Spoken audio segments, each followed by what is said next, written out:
Addicted to কুকিংয়ে তোমাদের সকলকে স্বাগত। আজকে না একটা নতুন রেসিপি নিয়ে এসেছি, একেবারে ইউনিক। যে জিনিসটা দেখলে না সবাই নাক ছিটকোয়, আজকে দেখবে কি রূপে আমি তোমাদের কাছে নিয়ে আসবো তাকে।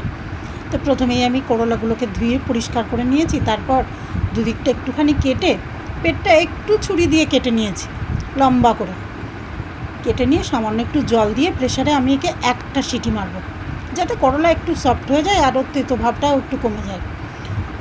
এদিকে আমার করলা বসিয়ে দিয়ে আমি না 1 চামচ পোস্ত আর 1 চামচ হচ্ছে সাদা তিল, দুটোকে একটু তাওয়াতে গরম করে নিয়েছি। এরপর একটা মিক্সির জার নিয়েছি, তাতে আমি মোটামুটি 200 গ্রাম মতো চিনেবাদাম ভাজা নিয়েছি। খোসাটা ছাড়িয়ে নিয়েছি, ভালো করে এটা কাপড় দিয়ে মুছে নিয়েছি যাতে কোনো বালি টালি কিছু না থাকে, তাহলে তো মুখে বাঁধলে আর খাবারের টেস্টটাই পুরো নষ্ট হয়ে যাবে। এরপর 2টো কাঁচা লঙ্কা দিয়ে আমি এটা একটু গুঁড়ো করে নিয়েছি। দেখো দানা দানা আছে, গুঁড়োটা একেবারে মিহি পেস্ট করলে কিন্তু এটা হবে না। 2-1টা বাদাম থাকলেও কোনো অসুবিধা নেই, মুখে পড়লে ভালো লাগবে বাদামটা। এটাকে আমি গুঁড়ো করে নিয়েছি, একটা বাটিতে ঢেলে নিয়েছি। তারপর সর্ষে 1/2 চামচ, পোস্ত আর হচ্ছে 2টো কাঁচা লঙ্কা আমি একটু পেস্ট করে এর ভিতরে দিয়ে দিয়েছি।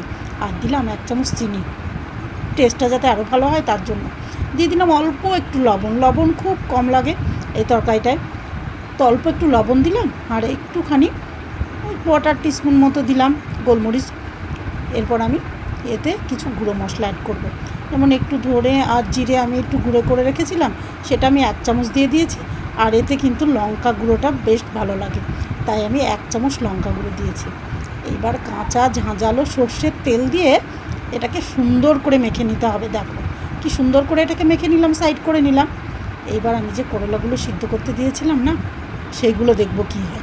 এদিকে আমি তাওয়াটাও বসিয়ে দিলাম, যেটাই করে রান্না করব আমি।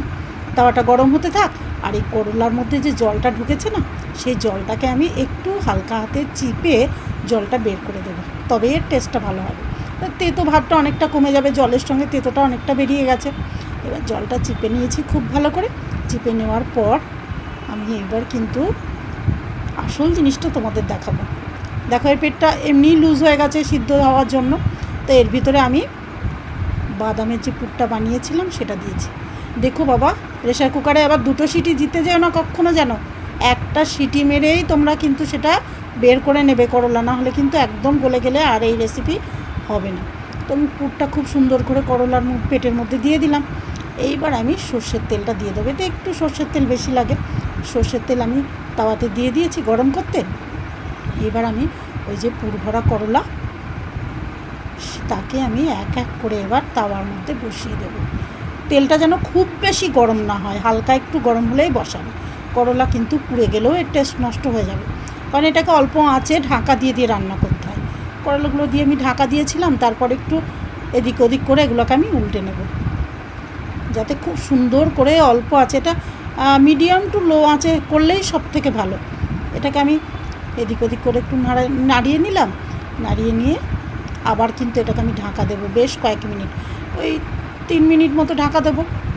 এপিট ওপিট করে আমি আবার নাড়িয়ে নেবো এগুলোকে। 3 থেকে 4 মিনিট ঢাকা দিলেই যথেষ্ট, কারণ করলা আমার সিদ্ধ করাই ছিল, তাই সিদ্ধ করার কোনো ব্যাপার নেই, হালকা একটা ভাজা ভাজা ব্যাপারটা এর মধ্যে যাতে আসে তার জন্যই আমি করলাটাকে সুন্দর করে অল্প আঁচে রান্না করবো। আবার ঢাকা দিয়েছিলাম, ঢাকা খুলে দেখো করলাটাগুলো খুব সুন্দরভাবে কিন্তু হয়ে গেছে, আমার খুব সুন্দর হয়ে গেছে করলা।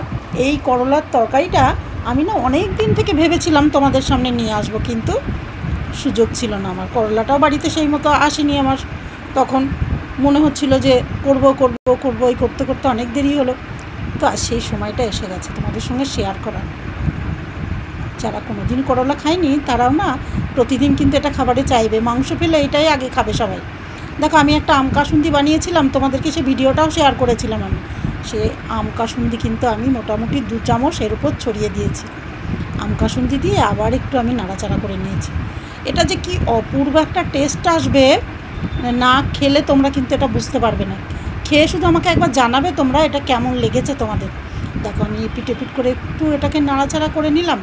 একটু নাড়াচাড়া করে নিয়ে তারপর কিন্তু আমি এর উপরে একটা জিনিস দিয়েছি, সেটা হচ্ছে কি বলো তো, দেশিকেটেড কোকোনাট, যেটা আমার ঘরে ছিল। আমি এটা পরে অ্যাড করেছি।